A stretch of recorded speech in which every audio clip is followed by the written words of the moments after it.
ՔՊԱ-ականներին հանգիստ չեմ տալու անձնական նամակներ եմ գրելու գրաֆիկով հանդիպելու եմ նրանց հետ։ Այս մասին ազգային ժողովում հայտարարել է հասարակական քաղաքական գործիչ վարչապետի իմպիչմենտի գործընթացը նախաձեռնած Էդգար Ղազարյանը, ով գնացել էր ազգային ժողովի փոխնախագահ Ռուբեն Ռուբինյանի հետ հանդիպման, սակայն վերջինս հրաժարվել էր նրան ընդունել։ Ինչ չեն թողնում, չէ՞ մտնեմ ներս, պատգամավորին խո չեն կարա չթողնեն։ Դոմատ մտնեին ներս, ասեն հələ մատ արիստ է, ոսի ով ես դու որ քաղաքացու ընդունելություն ես հայտարարի, քաղաքացին եկելա չես ընդունում։ Բա պայքարը ո՞նց է ալնում։ Միասնական ջանքերով ալնում, չէ, ծիծաղի առարկա է։ Ուզում եք հայհոյեք ինձ, հասկանում եք, ուզում են թող ես այդ վիրավորանքները անձնական չեմ ընդունում։ Բացարձակապես, որովհետև իմ պայքարը իմ անձնական խնդիրների համար չի, որ այդ պայքարի շրջանակներում էլ մեկին վիրավորի, ես անձնապես վիրավորվեմ, նեղանամ, խռովեմ, ես սրանով չզբաղվեմ։ Ուզում են թող ամենավերջի հայհոյանքները տան, այդ հայհոյանքները ես ինձ վերաբերելի չեմ համարում։ Սա շատ լուրջ գործընթաց է, ունենալու է արդյունք, ինչքան էլ ուզում է Ռուբինյանը խուսափի կամ մյուսները խուսափեն, ինչքան էլ ու կտեսնեք, թե այս ամեն ինչին հասարակությունը ինչ վերաբերմունք է ցուցաբերելու։ Եթե մի օր ես խնդրեմ ժողովրդին, որ գան Ռուբինյանի հետ միասին ես գնամ հանդիպման, ուստեղ լինի 100,000 մարդ։ Այդ վաղ մեկ սաղից պիտի գնենք Ռուբինյան ման գանք։ Այդ օրը լինելու է։ Ինչու հայկական զորախումբը Կրեմլում Կարմիր հրապարակի շքերթին չի մասնակցել, երբ Նիկոլ Փաշինյանը ներկա էր։ Եվրոմեդիա 24-ի հարցինի պատասխան ԿՊԱ-ական պատգամավոր Սիսակ Գաբրիելյանն ասաց, իր մոտ նման հարց չի առաջացել։ Ինձ համար նորմալ է, որ չի մասնակցես, հարց չունեմ այդտեղ։ Իսկ դա չեք համարում ժեստ Ռուսաստանին նոտա դժգոհություն։ Չեմ մեկնաբանում ես ուղղությունը։ Հոկտեմբերի 27-ի ահաբեկչության գործի շրջանակներում քննչական կոմիտեում վկայի կարգավիճակով հարցաքննվել է ազգային ժողովրդավարական բևեռի խորհրդի անդամ Ժիրայր Սեֆիլյանը։ Հարցաքննությունը փաստացի նախաձեռնվել էր Սամվել Բաբայանի հայտնի հայտարարության ու Անդրանիկ Քոչարյանի ահազանգ պատվերի հիման վրա։ Այս մասին հայտնել է ազգային ժողովրդավարական բևեռի խորհրդի խոսնակ Վահագն Ավագյանը։ Ըստ նրա, ինչպես եւ սպասվում էր, որևէ փաստ կամ տվյալ առկա չէր Բաբայանի պնդումների մասին։ Ժիրայր Սեֆիլյանը դեռևս 25 տարի առաջ նախաքննությանը փոխանցել էր իրեն հայտնի անհրաժեշտ տեղեկությունները։ Հարցաքննությամբ եւս մեկ անգամ հաստատվել է, որ Ժիրայր Սեֆիլյանը հոկտեմբերի 27-ի գործի մասին կամ դրա առնչությամբ որևէ նոր տեղեկություն չունի եւ նրա անվան շահարկումը ընդհանրապես քաղաքական պատվեր է, հայտարարել է Ավագյանը։ Եվրամիությունը մտադիր է 900 միլիոն եվրո եկամուտ հատկացնել ռուսական սառեցված ակտիվների վերաներդրումից։ Կիևի համար զենք և զինամթեր գնելու համար մինչև 2025 թվականի վերջը, հայտարարել է պաշտպանության հարցերով եվրահանձնակատար Անդրյուս Կոբիլյուսը ԵՄ Ուկրաինա ռազմական համագործակցությանը նվիրված համաժողովում։ ԵՄ-ն մինչև տարեվերջ կհատկացնի ևս 900 միլիոն եվրո Կիևի համար զինամթերք և զենք գնելու համար, ասել է նա։ Կոբիլյուսը նաև հիշեցրել է, որ ԵՄ դիվանագիտական ծառայության ղեկավար Կայա Կալասը մայիսի 9-ին Լվովում խոստացել էր 1 միլիարդ եվրո ներդնել Ուկրաինայի ռազմական արդյունաբերության մեջ, ընդգծելով, որ այդ գումարը կուղղվի տարբեր անօդաչու թռչող սարքերի արտադրությանը։ ԱՄՆ հատուկ բանագնաց Սթիվ Ուիթքոֆը մայիսի 12-ին կայցելի Իսրայել, հանդիպելու վարչապետ Բենյամին Նեթանյահուի եւ մի քանի բարձրաստիճան պաշտոնյաների հետ, կապված արմատական պաղեստինյան համաշարժման, իսրայելցի զինվորի եւ ԱՄՆ քաղաքացի Իդան Ալեքսանդրին ազատ արձակելու պատրաստակամության հետ։ Այս մասին հայտնում է Jerusalem Post թերթը։ Մայիսի 12-ին ԱՄՆ նախագահ Դոնալդ Թրամփը հայտարարել է, որ 2023 թվականի հոկտեմբերից Համասի գերության մեջ գտնվող Իդան Ալեքսանդրը տուն է վերադառնում։ Ըստ իսրայելական պարբերականի, Ուիթքոֆը պետք է Թրամփի հետ մեկներ Սաուդյան Արաբիա, սակայն հետո Ալեքսանդրի ազատ արձակման շուրջ պայմանավորվածություն ձեռք բերելուն պես որոշել է մեկնել Իսրայել։ Նոր Հռոմի Պապ Լեո 14-րդը Վատիկանում հանդիպում կանցկացնի համաշխարհային լրատվամիջոցների ներկայացուցիչների հետ։ Այս մասին Իզվեստիա թերթը հայտնել է իր Telegram ալիքում։ Պոնտիֆիկոսը կհայտարարի իր կառավարման շրջանի հիմնական ծրագրերն ու նպատակները, հաղորդում է հրատարակության լրագրողը։ Մայիսի 8-ին կոնկլավում կարդինալների քվեարկության արդյունքում Լեո 14-րդը դարձավ 267-րդ Պապը։ Նա առաջին ամերիկացին է, ով ղեկավարում է Սուրբ Աթոռը։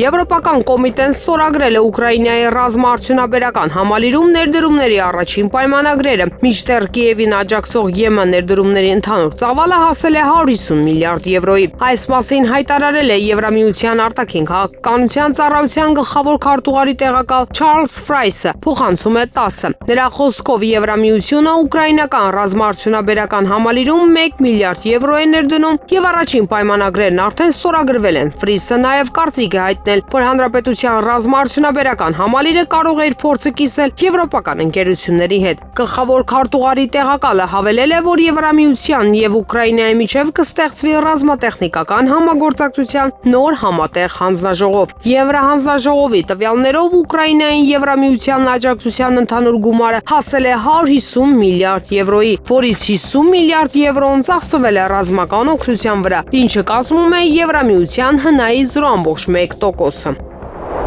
Գերմանիայի արտաքին գործերի նախարար Յոհան Վադեֆուլը հայտարարել է, որ Ռուսաստանի նախագահ Վլադիմիր Պուտինը պետք է քննարկի Ուկրաինայում հրադադարը նախքան Թուրքիայում բանակցություններ սկսել է։ Նրա խոսքը մեջբերում է Sky News-ը։ Հստակ ասվում էր, որ սկզբնական փուլում հրադադար է լինելու։ Ուկրաինան պատրաստ է դրան։ Գերմանիան այժմ ակնկալում է, որ Ռուսաստանը կհամաձայնի հրադադարին, այնուհետև պատրաստ կլինի բանակցություններին, ասել է Վադեֆուլը։ Նա նաև ասել է, որ Ռուսաստանը պետք է գործի եւ եթե դա չանի, կլինեն հետագա պատժամիջոցներ։ Քաղաքական գործիչը հավելել է, որ ԱՄՆ-ը նույնպես պատրաստ է խստացնել սահմանափակումները։ Թեհրանը սպասում է Ռուսաստանի նախագահ Վլադիմիր Պուտինի այցին, իսկ Իրանը պատրաստվում է նրա ժամանմանը։ ՌԻԱ Նովոստին ասել է Իրանի կառավարության խոսնակ Ֆաթեմե Մոհաջերանին։ Ներկայումս մշակվում է Պուտինի այցը Թեհրան, նախապատրաստական աշխատանքներ են տարվում, ասել է նա։ Ավելի վաղ Իրանի արտգործնախարար Աբբաս Արաղչին ապրիլի կեսերին Մոսկվայում կայացած բանակցություններից հետո ասել էր, որ Թեհրանը հույս ունի Պուտինի այցի Իրան 2025 թվականին։ Բացի Ռուսաստանի արտգործնախարար Սերգեյ Լավրովի հետ հանդիպումից Իրանի նախարարն այնուհետև բանակցություններ է վարել Ռուսաստանի Դաշնության նախագահի հետ։ Եվրամիության երկրները սկսել են համաձայնեցնել Ռուսաստանի դեմ պատժամիջոցների 17-րդ փաթեթը, ասվում է Եվրամիության մշտական ներկայացուցիչների կոմիտեի երկուշաբթի օրը կայացած նիստի օրակարգում։ Դեսպանները կքննարկեն սահմանափակող միջոցներ Ռուսաստանի դեմ Ուկրաինայի տարածքային ամբողջականությունն ու ինքնիշխանությունը խաթարելու համար, ասվում է փաստաթղթում։ Եվրահանձնաժողովն անցած շաբաթ համայնքի երկրներին ներկայացրեց պատժամիջոցների 17-րդ փաթեթը։ Ինչպես ավելի վաղ հայտնել էր Bloomberg ԵՀ-ն առաջարկում է սև ցուցակում ներառել ռուսական նավթի, տեղափոխող 60 անհատների եւ կազմակերպությունների եւ 150 լցանավեր անտեսելով գների առաստաղներ սահմանելու արևմուտքի փորձերը։ Եվրահանձնաժողովը ձգտում է այս փաթեթի հաստատմանը մայիսի 20-ին կայանալիք Եվրամիության արտաքին գործերի նախարարների հանդիպման ժամանակ։ Մեծ Բրիտանիան, Ֆրանսիան եւ Գերմանիան պետք է ապացուցեն Իրանի հետ միջուկային համաձայնագրի շուրջ բանակցությունների մասնակցելու իրենց լավ մտադրությունները։ ՌԻԱ Նովոստին ասել է Իրանի կառավարության խոսնակ Ֆաթեմե Մոհաջերանին, ինչ վերաբերում է եվրոպական երկրներին, նրանք նախ պետք է ապացուցեն իրենց բարեխղճությունը, իսկ հետո մենք կշարունակենք երկխոսությունը նրանց հետ ապագա միջուկային համաձայնագրի շուրջ, ասել է Մոհաջերանին։ Իրանը եւ Եվրամիությունը պետք է խորհրդակցություններ անցկացնեին իրանական միջուկային ծրագրի շուրջ մայիսի 2-ին, սակայն այն բանից հետո, երբ ԱՄՆ-ն հետաձգեց Իրանի հետ բանակցությունների 4-րդ փուլը, Ֆրանսիա արտգործնախարար Ժան-Նոել Բարոն ասաց, որ Իրանի հետ միջուկային խնդրի շուրջ հանդիպումը չի կայանա, քանի որ այս տեխնիկական խորհրդատվությունները նախատեսված էին մինչև ԱՄՆ-ի եւ Իրանի բարձր մակարդակի հանդիպումը։ Նրա խոսքով, քանի որ այս հանդիպումը չի կայացել, խորհրդակցություններն այլևս ակտուալ չեն, գոնե առայժմ։ Իրանի արտաքին գործերի նախարարությունը հայտարարել է, որ Թեհրանը պատրաստ է հանդիպում անցկացնել Եվրամիության 3-ի հետ, ԱՄՆ-ի հետ խորհրդակցությունների 4-րդ փուլից հետո։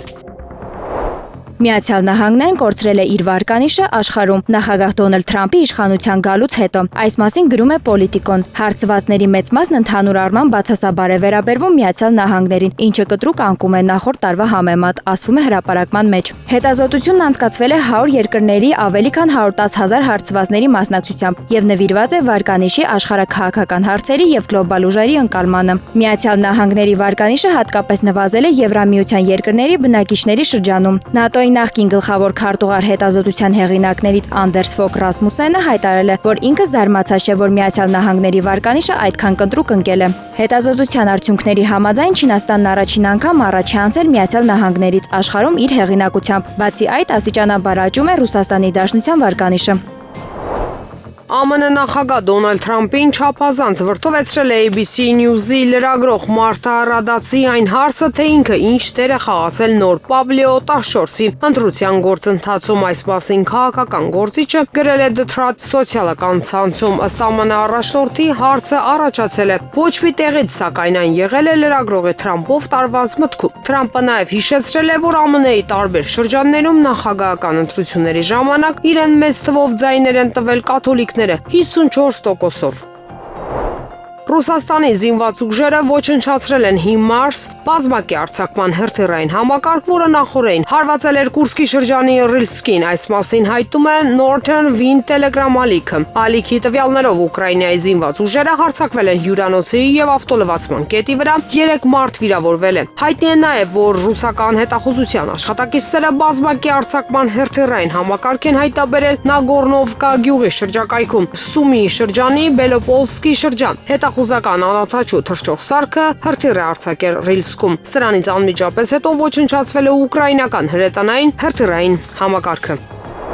Աբխազիան խաղաղ հարաբերությունների կողմնակից է բոլոր հարևան պետությունների, այդ թվում Վրաստանի հետ, բայց միայն անկախ պետության կարգավիճակով։ Այս մասին հայտարարել է հանրապետության նախագահ Բադրա Գյումբան։ Նրա խոսքով Աբխազիայի առաջնահերթությունը բոլոր հարևանների հետ խաղաղ ապրելն է։ Գյումբան նաև հայտարարել է, որ Վրաստանի ղեկավարությունը պետք է գիտակցի, որ Աբխազիան անկախ պետություն է։ Նախագահն ասել է, որ այս ուղուն սկիզբ է դրվել Վլադիսլավ Արձինբայի գլխավորությամբ ազգային ազատագրական շարժման տարիներին եւ մնում է անփոփոխ, եւ Աբխազիան չի ցանկանում պատերազմ կամ հակամարտություն, այլ ձգտում է տարածաշրջանում երկխոսության եւ կայունության։ Քաշմիրի վեճը երկկողմանի խնդիր է Հնդկաստանի եւ Պակիստանի միջև եւ Նյու Դելին մերժում է ցանկացած արտաքին միջնորդություն այդ հարցում։ Այս մասին Bloomberg-ին տրված հարցազրույցում ասել է Սինգապուրում Հնդկաստանի գերագույն հանձնակատար Շիլպակ Ամբուլեն։ Մեզ համար Քաշմիրը երկկողմանի խնդիր է, ոչ թե միջազգային։ Մեզ համար միջնորդություն բառը Քաշմիրի հարցում չի գործում, ասել է նա։ Ամբուլեն նաև նշել է, որ հրադադարը ձեռք է բերվել հնդիկ եւ պակիստանցի զինվորականների միջև ուղիղ բանակցությունների միջոցով։ Գերմանիան եւս 30 միլիոն եվրոյի մարդասիրական օգնություն է տրամադրում պաղեստինյան տարածքների խաղաղ բնակչությանը։ Այս մասին Ռամալլահում Պաղեստինի վարչապետ Մուհամմեդ Մուստաֆայի հետ հանդիպումից հետո հայտարարել է Գերմանիայի արտաքին գործերի նախարար Յոհան Վադեֆուլը։ Փոխանցում է DPA գործակալությունը։ Միջոցները ի թիվս այլ բաների կօգտագործվեն բարենային օգնության, ջրամատակարարման, առողջապահության եւ ժամանակավոր կացարանների կառուցման համար։ Այսպիսով Գերմանիան կդառնա պաղեստինյան տարածքների ամենամեծ դոնորներից մեկը։ 2023 թվականի հոկտեմբերից տրամադրվող մարդասիրական օգնության ընդհանուր գումարը կկազմի 333 միլիոն եվրո։ Ուշադրության կենտրոնում է մնում սննդային օգնությունը, առաջնային առողջապահությունը եւ հոգեսոցիալական աջակցությունը։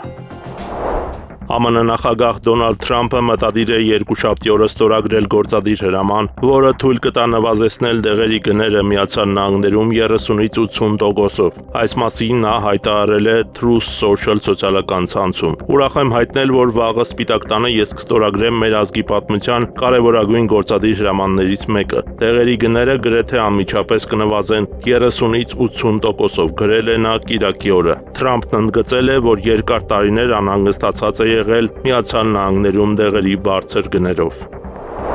ԱՄՆ նախագահ Դոնալդ Թրամփի վարչակազմի առաջնահերթությունը ուկրաինական հակամարտության կարգավորման հարցում անհապաղ զինադադարն է եւ ռազմական գործողությունների դադարեցումը։ Այս մասին կիրակի օրը Մեծ Բրիտանիայի արտգործնախարար Դեյվիդ Լամերի հետ հեռախոսազրույցի ժամանակ ասել է ԱՄՆ պետքարտուղար Մարկո Ռուբիոն։ Պետքարտուղարը կրկնել է Միացյալ Նահանգների դիրքորոշումը Ռուսաստանի եւ Ուկրաինայի միջև պատերազմի վերաբերյալ։ Մեր առաջնահերթությունը մնում է ռազմական գործողությունների դադարեցումը եւ անհապաղ զինադադարի ձեռքբերումը, ասվում է պետդեպարտամենտի հայտարարության մեջ։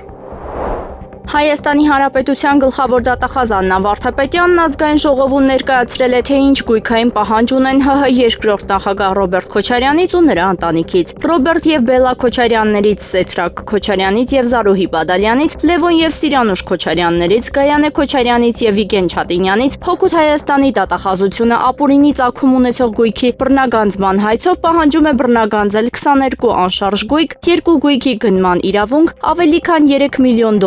985 միլիոն դրամ արժեքով ձեռք բերված պարտատոմսեր, ավելի քան $1.4 միլիոն չափով ավանդ, 15 իրավաբանական անձում մասնակցություն, ավելի քան $4 միլիոն, 8.3 միլիարդ դրամի, 260 միլիոն ռուբլի ու շուրջ 590 հազար եվրոյի չափով փոխառությունների պահանջի իրավունք, 2 տրանսպորտային միջոց, ավելի քան 3.8 միլիարդ դրամին համարժեք գումարով գույքերի ձեռքբերման արժեքներ ու ավելի քան 20 միլիարդ, նշել է դատախազը։ Հասարակական քաղաքական գործիչ Էդգար Ղազարյանի կողմից իմպիչմենտի գործընթաց սկսելուն զուգահեռ վարչապետին անվստահություն հայտնելու նախաձեռնությամբ հանդես են եկել նաև ՔՊ-ից հեռացված պատգամավորներ Հովիկ Աղազարյանն ու Հակոբ Ասլանյանը։ Եվրոմեդիա 24-ի հետ զրույցում Աղազարյանը նշել է, որ հուսով է իրենց նախաձեռնությանը ստորագրություններով կոժանդակեն, սակայն չի բացառում նաև իրենց միանալը, եթե լինի կոնսենսուսային վարչապետի թեկնածու։ Եթե մենք վստահ լինենք, որ արդյունք ենք շարժման թեկնածուն, դա չի հանդիսանում Ռոբերտ Քոչարյան, Սերժ Սարգսյան առանցքի շուրջ գտնվող քաղաքական ուժերի թեկնածու, թեկուզ ընդհանուր ոչ երևացող վստահենք, կարող է միանանք եւ ընդունելի համարենք, կարող է միանանք, դա չեմ բացառում։ Այստեղ բայց բանը խնդիրը ուրիշ է, մենք հիմա խոսում ենք, չէ՞, քաղաքական գործիչների հետ, որոնք քաղաքական գործիչներ կա, որ իրենք են նախաձեռնություն ցուցաբերել։ Մենք զրուցում ենք, մենք հիմա չենք կարող ասել մեխանիկական մոտեցում ցույց տանք։ Մենք կարող ենք որևէ քաղաքական գործիչ, որը շատ լավ ներկայանա եւ այդ ստորագրությունները հավաքվի եւ վաղը չմզորել, ասենք թե հաջողություն լինի, հաջողվի գործընթացը, քաղաքացիական պայմանագրի խմբակցությունից միանան անհրաժեշտ թվով պատգամավորներ եւ իմպիչմենտը տեղի ունենա ու այս մարդը դա Լարնա Ռոբերտ Քոչարյան, Սերժ Սարգսյան առանցքի շուրջ քաղաքական ուժերի այսպես կոչված ներկայացուցիչ։ Դա մեր համար անընդունելի է եւ հետեւաբար մենք պետք է լինենք շատ նրբանկատ եւ զգուշ մեր քայլերի մեջ։ Հայաստանի քննչական կոմիտեից հայտնել են, որ Երևանի ավականու անդամ Գևորգ Ստեփանյանի կնոջ ավտոմեքենան այրելու դեպքով մեկ անձի նկատմամբ հարուցվել է հանրային քրեական հետապնդում քրեական օրենսգրքի 264 հոդվածի 2-րդ մասի 2-րդ եւ 6-րդ կետերով։ Վերջինիս նկատմամբ որպես խափանման միջոց կիրառվել է կալանքը։ Հիշեցնենք, որ Գևորգ Ստեփանյանի կնոջ ավտոմեքենան այրել է Թայրովի բնակիչ ԱՀ մոտոցիկլետով։ Ռուս խաղաղապահներն առաջ են շարժվել երկու ուղղությամբ, այս մասին հայտնել է ուկրաինական Deep State վերլուծական պորտալը։ Հաղորդվում է, որ ռուսական զորքերն առաջ են շարժվել Նովոպավլովյան ուղղությամբ, Սերեբրյանիից հարավ, ինչպես նաև Կոստանդինովսկայից հարավ, Դոնեցկի ժողովրդական հանրապետության Վոդյանայի երկրորդի շրջանում։ Այս ամենով պայմանավորված մի քանի վայրերում մարտեր են ընթանում։ Ուկրաինացի ռազմական թղթակից Բոգդան Միրոշնիկովը հայտնել է, որ Կոստանդինովկայի ուղղությունն ավելի արագ է քանդվում, քան ինքը կարծում էր։ Նրա խոսքով, այս տարածաշրջանում ռուսական զորքերի համար շատ ավելի հարմար կլինի ընդհանուր գործողություն իրականացնել։ Ուկրաինայի նախագահի գրասենյակի ղեկավար Անդրեյ Երմակը հայտարարել է, որ ԱՄՆ-ն պետք է առաջնորդի Ռուսաստանի հետ հնարավոր զինադադարի ապահովումը։ Առաջնորդը պետք է լինի ԱՄՆ-ն, քանի որ նահանգները իսկապես կարող են այդ ամենը վերահսկել իրենց արբանյակների օգնությամբ, հայտարարել է Երմակը։ Ուկրաինայի նախագահի գրասենյակի ղեկավարը նաև նշել է, որ կարևոր է պարզել հրադադարի խախտման դեպքում գործողությունների մեխանիզմը։ Նրա խոսքով, եթե այդպիսին չկա, ապա ապագայում դժվար կլինի որոշել, թե ով է խախտել հրադադարը։ Ֆրանսիայի նախագահ Էմանուել Մակրոնի եւ Գերմանիայի կանցլեր Ֆրիդրիխ Մերցի հայտարարությունները Ուկրաինայում խաղաղ բանակցություններ չսկսելու մասին, քանի դեռ կրակի ամբողջական դադարեցումը ձեռք չի բերվել, տարակուսելի են։ Այս գնահատականն է տալիս գերմանական Handelsblatt հրատարակությունը։ Լրագրողներն իրենց հարցնում էին ինչու ոչ, քանի որ շատ հակամարտությունների ժամանակ հնարավոր խաղաղության մասին խոսակցություններ են եղել ակտիվ ռազմական գործողությունների ժամանակաշրջաններում, գրում է պարբերականը։ Ըստ Handelsblatt-ի, եթե իսկապես կայանա Ռուսաստանի նախագահ Վլադիմիր Պուտինի եւ Ուկրաինայի նախագահ Վոլոդիմիր Զելենսկու հանդիպումը, ճգնաժամի լուծումն ավելի արագ կլինի։ Չինաստանը ողջունում է Ուկրաինայում խաղաղության հասնելուն ուղղված բոլոր ջանքերը։ Երկուշաբթի օրը կայացած ճեպազրույցում ասել է Չինաստանի արտաքին գործերի նախարարության խոսնակ Լին Ջիանը, մեկնաբանելով Ռուսաստանի առաջարկը վերսկսել Ուկրաինայի հետ ուղիղ բանակցությունները Ստամբուլում։ Մենք ողջունում ենք խաղաղության հասնելուն ուղղված բոլոր ջանքերը եւ հուսով ենք, որ բոլոր շահագրգիռ կողմերը կշարունակեն երկխոսությունն ու բանակցությունները։ Բոլոր կողմերի համար արդար տևական պարտավորեցնող եւ ընդունելի խաղաղության համաձայնագրի կնքման նպատակով, որն ի վերջո կհանգեցնի ուկրաինական ճգնաժամի քաղաքական կարգավորմանը, ասել է Լին Ջիանը։ Կիրակի օրը Ռուսաստանի նախագահ Վլադիմիր Պուտինը դիմել է ռուսական եւ արտասահմանյան լրատվամիջոցներին եւ առաջարկել Ուկրաինային վերսկսել ուղիղ բանակցությունները առանց նախապայմանների։ Ռուսաստանի ղեկավարն ընդգծել է, որ չի բացառում իրական զինադադարի ձեռքբերումը, որը կպահպանվի Կիևի ռեժիմի կողմից։ Համասը մայիսի 12-ին ազատ կարձակի իսրայելցի պատանդներին, ովքեր ունեն ԱՄՆ քաղաքացիություն։ Իսրայելցի պատանդը, ով նույնպես ԱՄՆ քաղաքացիություն ունի, ազատ կարձակվի երկուշաբթի օրը։ Այս մասին հայտարարել է պաղեստինյան Համաս շարժման ռազմական թևը Իզեդին Ալ-Քասամ բրիգադներ խմբավորումը։ Մենք որոշել ենք, որ երկուշաբթի օրը մայիսի 12-ին ազատ կարձակենք իսրայելցի զինվոր եւ ԱՄՆ քաղաքացի Իդան Ալեքսանդրին, գրել է խմբավորման պաշտոնական ներկայացուցիչ Աբու Ուբայդան տելեգրամյան իր ալիքում։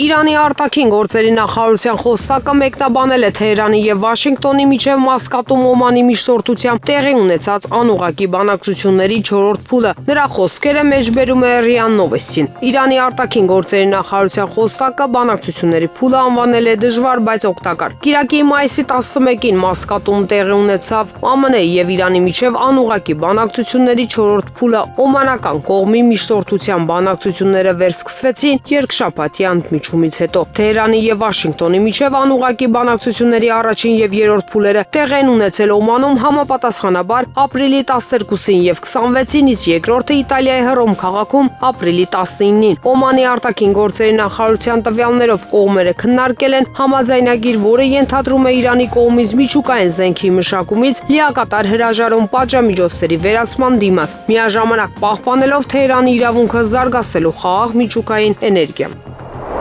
Ռուսաստանը չի համաձայնի Ուկրաինայում եվրոպացի խաղաղապահներ տեղակայելու գաղափարի հետ։ Այս մասին ABC News հեռուստաալիքին տված հարցազրույցում հայտարարել է Ռուսաստանի նախագահի մամուլի քարտուղար Դմիտրի Պեսկովը։ Ոչ մենք չենք կարող, ասել է Կրեմլի խոսնակը ի պատասխան այս հարցի։ Ապրիլի վերջին Ռուսաստանի անվտանգության խորհրդի քարտուղար Սերգեյ Շոյգուն կարծիք հայտնեց, որ Ուկրաինայի տարածք խաղաղապահներ մտցնելու ծրագրերը եվրոպացիների կողմից Ուկրաինայի արևմտյան շրջանների մոտալուտ օկուպացիա նշաններ ունեն։ Նրա խոսքով Կիևում դա չեն տեսնում կամ փորձում են չնկատել։ Մինչ այդ Ռուսաստանի արտաքին հետախուզության ծառայությունը հաղորդել էր, որ Արևմուտքը պլանավորում է Ուկրաինա մտցնել մոտ 100,000 մարդուց բաղկացած զորակաց ուկրաինական բանակի մարտունակությունը վերականգնելու համար խաղաղապահ առաքելության քողի տակ։ Կիևը փորձել է տապալել մայիսի տոնակատարությունները Մոսկվայում, սակայն հոպն արդյունավետորեն է աշխատել այդ օրերին։ Ռասիա 1 լրագրող Պավել Զարուբինին ասել է Ռուսաստանի Դաշնության նախագահի մամուլի քարտուղար Դմիտրի Պեսկովը։ Այս մասին հաղորդում է ՌԻԱ Նովոստին։ Կրեմլի խոսնակը շեշտել է, որ հաղթանակի օրվա նախօրեին Վլադիմիր Զելենսկու հայտարարությունները օտարերկրյա հյուրերի անվտանգության երաշխիքների մասին խելագարության եզրին էին։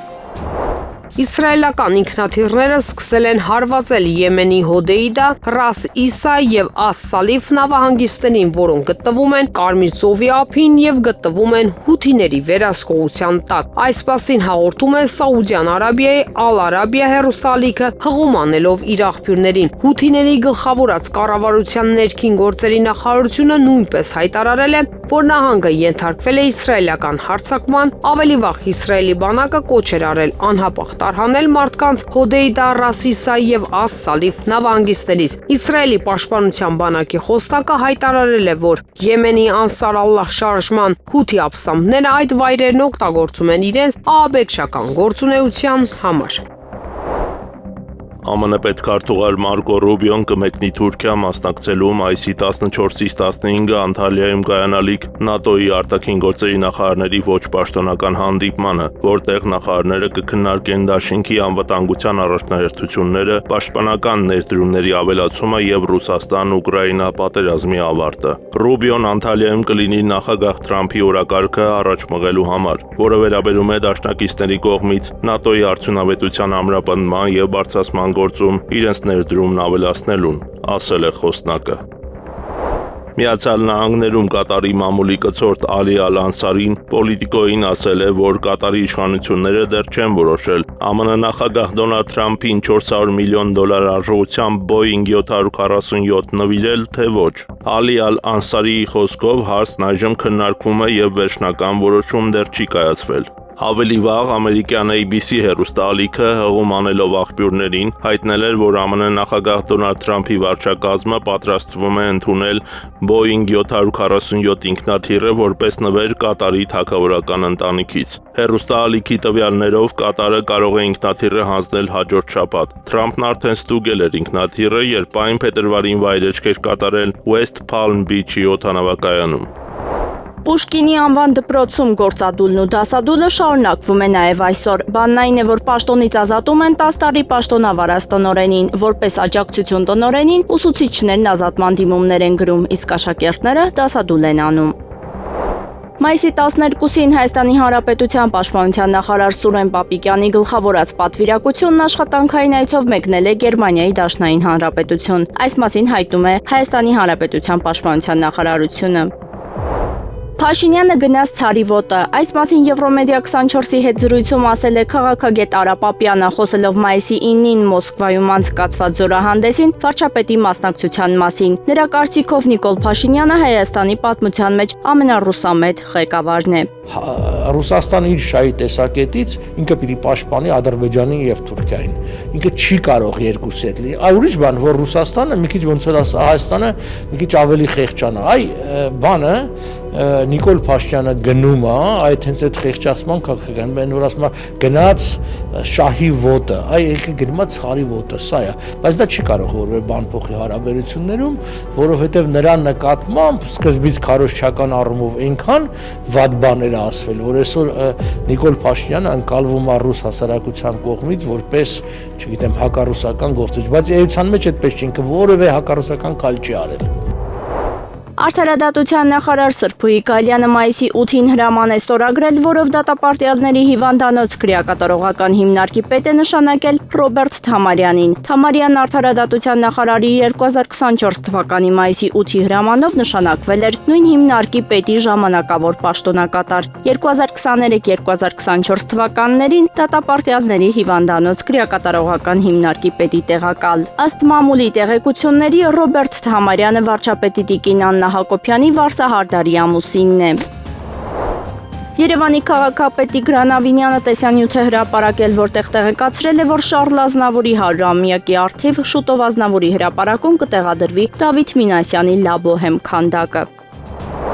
Եղանակը առաջիկա օրերին։ Երևանում մայիսի 12-ին սպասվում է կարճատև անձրև եւ ամպրոպ։ Մայիսի 13-ից 15-ին 16-ի գիշերը ժամանակ առ ժամանակ սպասվում է անձրև եւ ամպրոպ։ 13-ից 15-ին առանձին հատվածներում հորդառատ։ Մայիսի 16-ի ցերեկը սպասվում է առանց տեղումների եղանակ։ Մարզերում մայիսի 12-ին շրջանների մեծ մասում, 16-ի ցերեկն առանձին շրջաններում սպասվում է կարճատև անձրև եւ ամպրոպ։ Մայիսի 13-ից 15-ին 16-ի գիշերը ժամանակ առ ժամանակ հանրապետության ողջ տարածքում սպասվում է անձրև եւ ամպրոպ։ Մայիսի 12-ից 15-ին առանձին հատվածներում անձրևները կլինեն հորդառատ, հնարավոր է նաեւ կարկուտ։ Օդի ջերմաստիճանը մայիսի 12-ից 15-ին աստիճանաբար կնվազի 8-ից 10 աստիճանով։